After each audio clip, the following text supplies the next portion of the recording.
Di sini, Bu? Ya, yang lain itu bukan tanggung jawab kami. Ya, bukan tanggung jawab kami. Ya, kita tunggu aja. Kita tunggu dari kepolisian bagaimana. Budi Haryanto adalah salah satu pelaku yang tidak lain masih tercatat sebagai siswa kelas 3. Kamis malam 23 Agustus 2007, polisi berhasil mengintainya saat ia sedang berada di sekolah tersebut.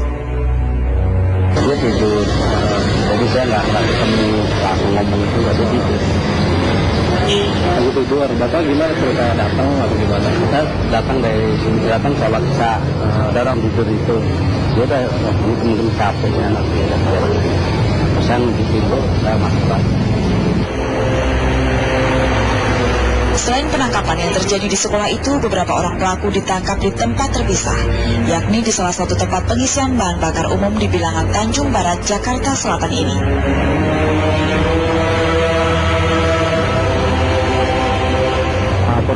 Kurang pengalaman itu mobil timur itu, mobil penculik itu ya, tersangka itu posisinya udah ada di sana. Jadi dari tadi udah ada ngetem di sana sudah. Namun menurut keterangan pihak kepolisian, Raisya diperlakukan baik saat berada di tangan para penculik. Mereka hanya mengincar uang tebusan dari orang tua Raisya. Hingga dirancanglah drama penculikan itu. Ironis memang saat pelaku penculikan itu melibatkan beberapa orang pelajar. Para insan pendidikan yang seharusnya masih memiliki masa depan, kini mereka justru berada di dalam penjara. Keluarga pun tentu tak percaya. Seperti ibu salah seorang pelaku ini. Makanya saya nggak nyangka kok sampai hati, itu kan seumuran adiknya gitu ya. Kok bisa dia sanggup dia gitu. Saya rasa sih kalau untuk dia enggak, dia sayang ke adiknya ini nih. Terkait dengan anak-anak itu memang tidak diharapkan akan muncul perlawanan fisik yang kuat ya, karena namanya saja anak-anak kan berapalah tenaganya ya, sehingga lalu dapat lebih mudah ditundukkan untuk kemudian disekap.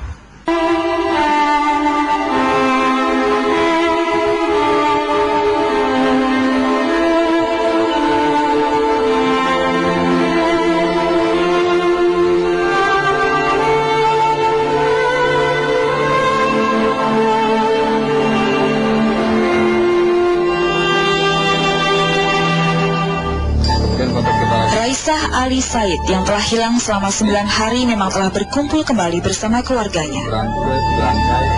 Apapun motifnya, penculikan putri pertama pengusaha muda Indonesia ini adalah satu dari 14 kasus penculikan di wilayah Polda Metro Jaya yang terjadi dalam 3 bulan terakhir. Sementara di Bogor, dalam rentang waktu yang sama terjadi setidaknya 12 kasus penculikan. Anak-anak yang polos dan lugu memang rentan menjadi korban tindak kejahatan penculikan. Terkait dengan anak-anak itu memang tidak diharapkan akan muncul perlawanan fisik yang kuat ya, karena namanya saja anak-anak kan berapalah tenaganya ya, sehingga lalu dapat lebih mudah ditundukkan untuk kemudian disekap. Anak-anak yang dianggap lemah bisa digunakan untuk menggolkan kepentingan yang dilatar belakangi sentimen, dendam, atau butuh uang. Pelaku merasa berkuasa meminta uang tebusan kepada orang tuanya atau memeras korbannya yang masih kanak-kanak. Kita tentu masih ingat dengan sosok ini. Bocah laki-laki berusia 10 tahun ini adalah Asep Ridwan Saifullah. Asep akhirnya pulang ke pangkuan bunda setelah dinyatakan hilang dan meninggal dunia. Ya, Tuhan sungguh berbaik hati pada keluarga yang satu ini. Air mata sang bunda yang tumpah diberikan jawaban manis oleh Tuhan. Asep ditemukan sehat tanpa ada cacat dan celah. Cerita tentang ditemukannya Asep Ridwan sendiri ternyata menempuh jalan yang cukup berliku. Asep mengaku dirinya dibawa seorang preman dan dipaksa untuk memulung sampah dengan setoran Rp20.000 per hari. Si Dede sama si Asep satu lagi.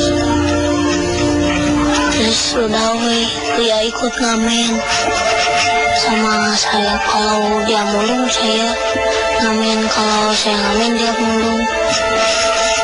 Saya mulung terus mau ke Merak. Penuturan Asep ini mengingatkan kita bahwa penculikan bisa terjadi karena beragam motif, tak hanya sekedar uang tebusan.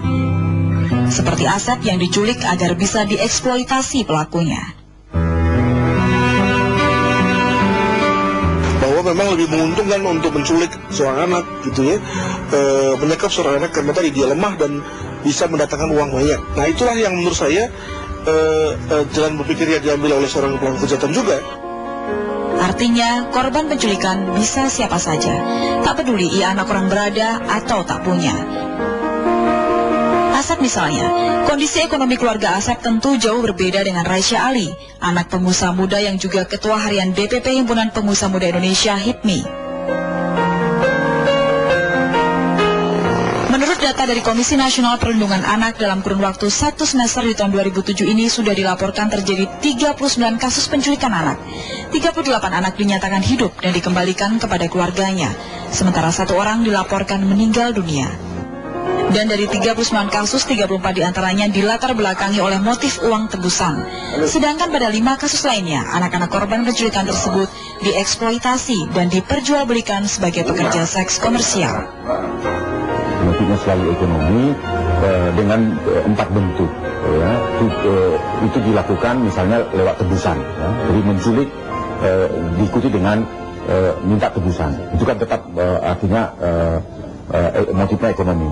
Dan biasanya itu anak-anak dari kelas menengah atas. Lalu kemudian ada tujuan penculikan untuk dieksploitasi secara ekonomi, artinya dipekerjakan, baik itu di jalan, di tempat-tempat yang bisa menghasilkan uang. Dan itu biasanya dari menengah bawah. Maraknya penculikan selama 3 bulan terakhir tentu mengundang keprihatinan para orang tua. Bahkan ternyata dari Istana Negara, Presiden Susilo Bambang Yudhoyono pun turut angkat bicara. Yang perlu saya sampaikan pada kesempatan yang baik ini, kasus penculikan, penyanderaan, pencekapan ini dalam 2 bulan terakhir dalam catatan saya sekitar 7 orang. Saya menghimbau kepada semua pihak, terutama orang tua, untuk betul-betul tidak lalai, betul-betul selalu waspada terhadap jenis kejahatan seperti ini.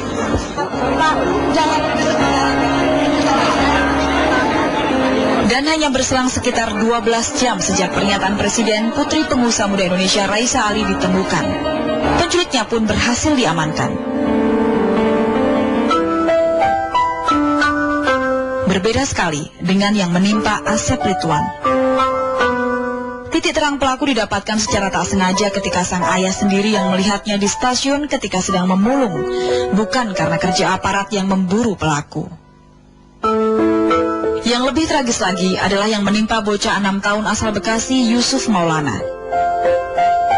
Sejak dinyatakan hilang dan ditemukan dalam kardus April lalu, polisi belum mendapat titik terang pelaku sadis terhadap bocah pengamen ini. Kinerja kepolisian itu hendaknya tidak diskriminatif, gitu kan? Karena masih banyak kasus-kasus penculikan yang belum terungkap. Misalnya ada kasus Bapak Melody yang di Depok, itu di mana anaknya diculik dari stasiun Depok, lalu sampai sekarang sejak Januari sampai sekarang itu sudah dilaporkan ke polisi juga belum ditemukan dan hanya dinyatakan sebagai anak hilang. 4 bulan berlalu sejak Yusuf Maulana ditemukan dengan luka bekas penganiayaan dan sodomi, 1000 hari pun telah berlalu sejak ia dikuburkan.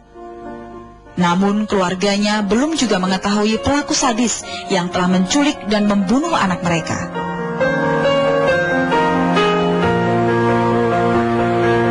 Yusuf Maulana hanya salah satu contoh korban penculikan yang pelakunya hingga kini masih gelap.